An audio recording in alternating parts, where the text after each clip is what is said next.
नमस्कार दोस्तों, आज के वक्त में दुबई दुनिया भर के लिए आकर्षण का केंद्र बना हुआ है। लेकिन ऐसा हमेशा से नहीं था। एक वक्त था जब दुबई में दूर दूर तक रेत के मैदान हुआ करते थे। ऐसे में सवाल है कि दुबई ने ऐसा किया क्या कि आज वह दुनिया भर में फेमस हो गया है।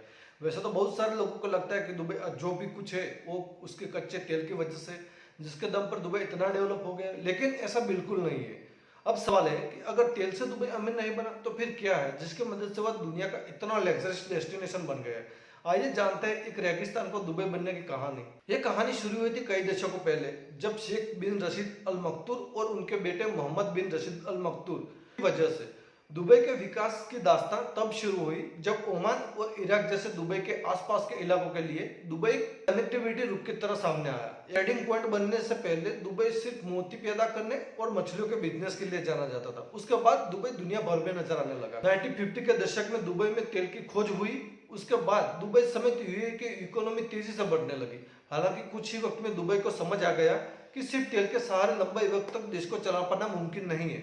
इसके बाद वो तेल से निर्भरता हटाते हुए मॉडर्न दुबई बनाने के लिए शेख बिन रशीद अल मकतूम ने अहम कदम उठाया। उन्होंने 1958 में दुबई की सत्ता संभाली और करीब 32 सालों तक राजा बने रहे। रशीद बिन सईद के हाथ दुबई की सत्ता आई।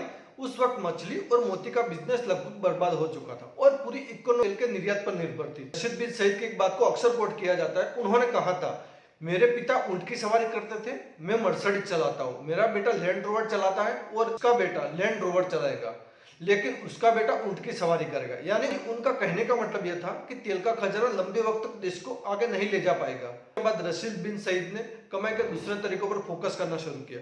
वह सीधे पहुंचे ट्रेडिंग पोर्ट पर और उसे डेवलप किया। वहां एक ड्राई डॉक भी बनाया जहां तमाम शिप रिपेयर किए जाते हैं। उस वक्त तक आसपास के देशों में यह पहला ऐसा डॉक था। उसके बाद पोर्ट के आसपास के इलाकों को विकसित किया और उसकी पूरे दुबई से कनेक्टिविटी का इंतजाम किया। उन्होंने 1975 में कनेक्टिविटी की मदद से जल शीतलक टनल बनानी शुरू की, जिससे इंटरनेट कनेक्टिविटी आसान हो गई। दुबई को अमीर बनने का एक क्रेडिट जाता है कॉमर्शियल फ्री जोन को, जिसे 1990 में बनाया गया था। कमर्शियल फ्री जोन का मतलब जहां पर इंपोर्ट, एक्सपोर्ट और मैन्युफैक्चरिंग, हैंडलिंग और सामान को स्टोर करने पर उन पर कोई कस्टम ड्यूटी नहीं लगाई जाती। इस तरह तमाम कंपनियों के लिए यह इलाका स्वर्ग जैसा हो गया, जहां उन्हें अपनी मेहनत का ढेर सारा रिटर्न मिलने लगा। फिर शेख रशीद ने यूएई के सारे एमिरेट्स को यह कहा दिया कि उनकी एक कॉमन करेंसी होनी चाहिए। इससे लोकल यूएई करेंसी को मजबूत बनाने में मदद मिली और आज उसको हम दिरहम के नाम से जानते हैं। उसके बाद दुबई की सत्ता आई शेख मोहम्मद रशीद बिन सईद अल मकतूर के हाथ। वह भी अपने पिता की तरह दूर की सोचते थे, लेकिन उन्होंने दुबई को अपने पिता से भी ज्यादा डेवलप किया। उन्होंने भी अपने पिता की तरह ट्रांसपोर्ट और कनेक्टिविटी को बेहतर करने की दिशा में काम किया। जहां उनके पिता पानी के ट्रांसपोर्ट को बेहतर बनाया और इन्होंने हवाई ट्रांसपोर्ट का बढ़ाने का काम किया। 1989 में इन्होंने दुबई एयर शो की शुरुआत की, जो अब दुनिया भर में फेमस है। शेख मोहम्मद असल में दुबई को ग्लोबल टूरिस्ट डेस्टिनेशन बनाना चाहते थे। इसकी शुरुआत हुई तमाम बड़े बड़े होटल बनाने से। दुबई में बुर्ज अल अरब होटल बनाया गया, जो दुनिया का पहला 7 स्टार होटल है। इसके बाद एक दुबई में ढेर सारे लग्जरी होटल बने।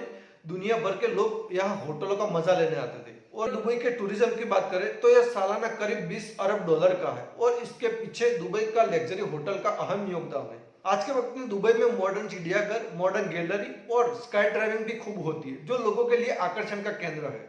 इनकी वजह से तमाम यात्री यहाँ पर आते हैं और इन होटलों में रुकते हैं। 1995 में दुबई में शॉपिंग फेस्टिवल की शुरुआत हुई, जिससे दुबई की इकोनॉमी तेजी से बढ़ने लगी। दुबई ने तमाम खेलों को बढ़ावा दिया। घोड़े की रेस से लेकर कार रेसिंग और क्रिकेट ग्राउंड तक दुबई में सब मौजूद है। वहाँ आर्टिफिशियल फार्मलैंड बनाए गए और एक मिनी फॉरेस्ट भी डेवलप कराया गया। इतना ही नहीं, समुद्र के पानी को पीने योग्य बनाने के लिए मशीनों की मदद ली गई और मॉडर्न दुबई बन गया। दुबई में ही पाम जुमेरा भी है, जो एक मैन आइलैंड है। यानी इस आइलैंड को दुबई ने आर्टिफिशियल तरीके से बनाया है। इसे बनाने के लिए समुद्र में मिट्टी डालकर इस आइलैंड को बनाया गया है। इसे भी इतना क्रिएटिव बनाया है कि यह सैटेलाइट से देखने पर और आसमान से देखने पर एक पेड़ जैसा लगता है। इसमें बहुत सारे घर बने हुए हैं। आई होप ये वीडियो आपको अच्छा लगा होगा।